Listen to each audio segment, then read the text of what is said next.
साथियों नमस्कार। कल नोएडा में जो ऐतिहासिक कार्य हुआ है, एक हिसाब से इसको अनहोनी कहा जाए तो कोई शक नहीं है। सेक्टर 93 ए में सुपरटेक के 2 टावर सियान और अपेक्स गिराए गए। अब इसके बारे में आपको डिटेल में बताता हूँ कि कितनी लागत लगी थी बनाने में और कितनी लागत लगी तोड़ने में और कितनी उसकी मार्केट वैल्यू थी। तो साथियों पूरी वीडियो देखें, स्किप ना करें। और अगर ये इन्फॉर्मेशन आपको अच्छी लगती है तो प्लीज़ चैनल को सब्सक्राइब जरूर करें।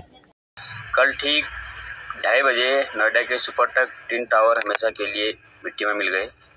करीब 100 मीटर ऊंची इन इमारतों को गिराने में मात्र 9 सेकंड का वक्त लगा और टिन टावर को गिराने का ठेका मुंबई की कंपनी एडिफिस इंजीनियरिंग को दिया गया। कंपनी का कहना था उन्होंने आज तक इतनी ऊंची बिल्डिंग कभी नहीं गिराई, जिसके बाद इसके लिए साउथ अफ्रीका की कंपनी जेट डेमोलाइट प्राइवेट लिमिटेड को अपना पार्टनर बनाया और आज करीब 37,000 किलो विस्फोट के साथ इस इमारत को ध्वस्त किया। 3700 किलो। इन टावरों को क्यों गिराया गया और इन्हें खड़ा करने में कितनी लागत लगी, आज हम आपको इसके बारे में विस्तृत से जानकारी देंगे। मामला लगभग 17-18 साल पुराना है। दरअसल नोएडा की अथॉरिटी ने 23 नवंबर 2004 को सुपरटेक कंपनी को नोएडा के सेक्टर 93 ए में Supertech emerald gold group housing society के लिए जमीन आवंटित की थी, जिस पर सुपरटेक को 14 टावर और एक शॉपिंग कॉम्प्लेक्स बनाना था। सभी टावर की ऊंचाई जमीन से 9 फ्लोर तय की गई। सुपरटेक ने एमराल्ड गोल्ड नाम से हाउसिंग सोसाइटी बनाना शुरू किया। इसके बाद 29 नवंबर 2006 को नोएडा अथॉरिटी ने ग्रुप हाउसिंग सोसाइटी के प्रोजेक्ट में पहला संशोधन किया और 2 मंजिला और बनाने का नक्शा पास किया, जिसके तहत 14 टावर मिलाकर ग्राउंड फ्लोर के अलावा 9 मंजिल की जगह 11 मंजिल बनाने में नक्शा पास हो गया। इसके बाद टावर 15 का नक्शा भी पास किया गया। इसके बाद नोएडा अथॉरिटी ने टावर 16 का नक्शा पास किया, जिसके तहत अब कुल 16 टावर के लिए 11 मंजिल की इजाजत दी गई और इसकी ऊंचाई 37 मीटर की गई। फ्लैट को खरीदारों को बताया गया कि सोसाइटी के ठीक सामने ग्रीन बेल्ट होगा, हरियाली होगी। इस वादे से फ्लैट से की बुकिंग बढ़ गई। नक्शे के हिसाब से आज जहां पर 32 मंजिला टिन टावर अपेक्स और सियान खड़े हैं, वहां पर ग्रीन पार्क दिखाया गया था। इसके साथ ही यहाँ पर एक छोटी इमारत बनाने का भी प्रावधान किया गया था और 2008-9 में इस प्रोजेक्ट को कंप्लीट सर्टिफिकेट भी मिल गया। यहाँ तक भी सब कुछ ठीक ठाक था, लेकिन इसी बीच साल 2009 में सुपरटेक ने नोएडा विकास प्राधिकरण के साथ साठगांठ कर सोसाइटी के सामने जो नक्शे के हिसाब से ग्रीन बेल्ट थी, उस जगह पर 2 विशालकाय टावर नंबर 16 अपेक्स और टावर नंबर 17 सियान खड़ा करने शुरू कर दिए। इन्हीं को ही ट्विन टावर के नाम से जाना जाता है।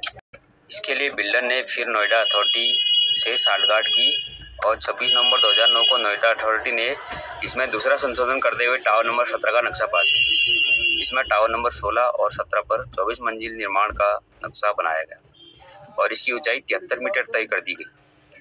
नोएडा अथॉरिटी यही नहीं रुकी और 2 मार्च 2012 को फिर से टावर के नक्शे में तीसरा संशोधन किया, जिसमें टावर नंबर 16 और 17 के लिए FAR और बढ़ा दिया गया, जिसके तहत इन दोनों टावर की ऊंचाई 40 मंजिल तय करने की इजाज़त दी गई और इसकी ऊंचाई 121 मीटर तय की गई। इसके बाद होम बायर्स का सब्र टूट गया।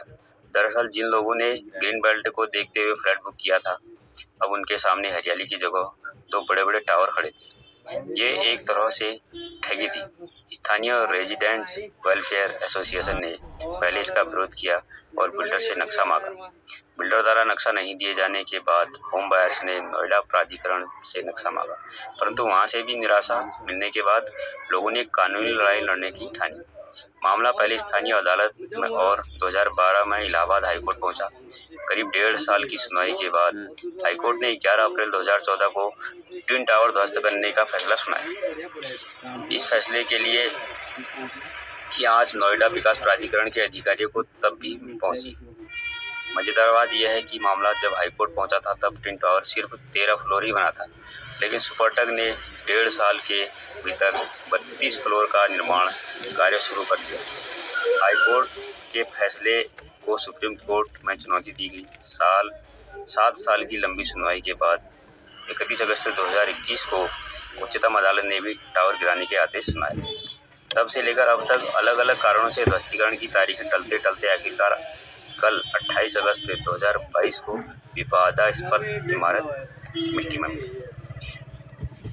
अच्छा, अब ट्विन टावर को बनाने में कितना खर्चा लगा था? मीडिया रिपोर्ट के मुताबिक सुपरटेक ने 950 फ्लैट वाले ट्विन टावर को बनाने में करीब 300 करोड़ रुपए खर्च किए।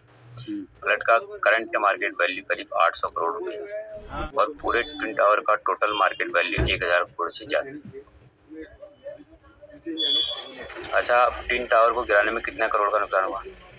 ट्विन टावर को गिराने में करीब 20 करोड़ रुपए का खर्च सामने का आने का अनुमान है।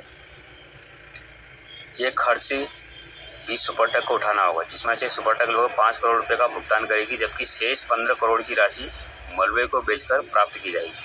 इसमें 4000 टन की स्टील और लगभग 55,000 टन आयरन मिलने की संभावना है। इसके अलावा इमारतों को गिराने के लिए जिम्मेदार कंपनी एडिफिक इंजीनियरिंग ने आसपास के क्षेत्रों में किसी भी हानि के लिए 100 करोड़ रुपए का बीमा कवर भी दिया है।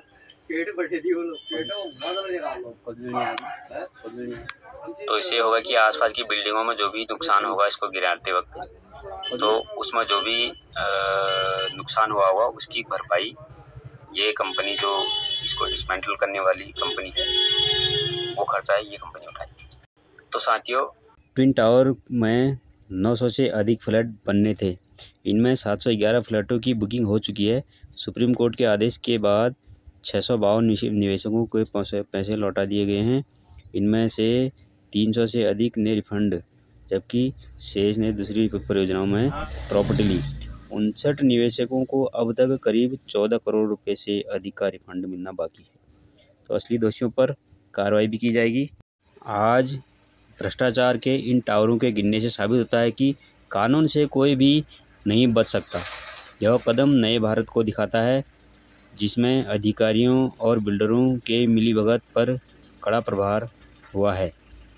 अब रियल एस्टेट कंपनी अवैध निर्माण से पहले 100 बार जरूर सोचेगी।